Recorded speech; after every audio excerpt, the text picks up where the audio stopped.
heeskan ama muusiga dhawaaqiisa maqlaysaan waa heeska la magac baxay beer caasha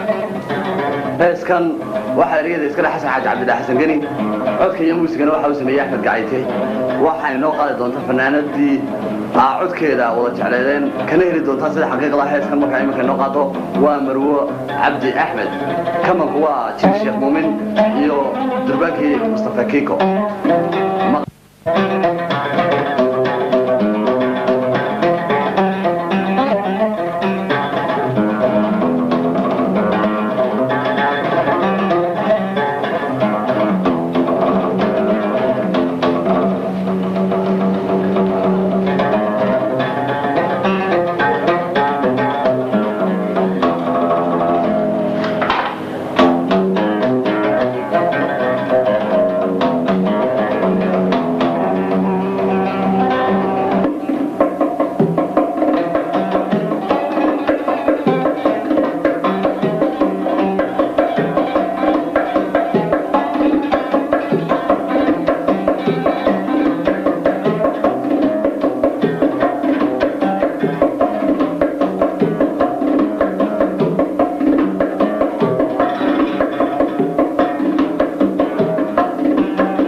Thank you.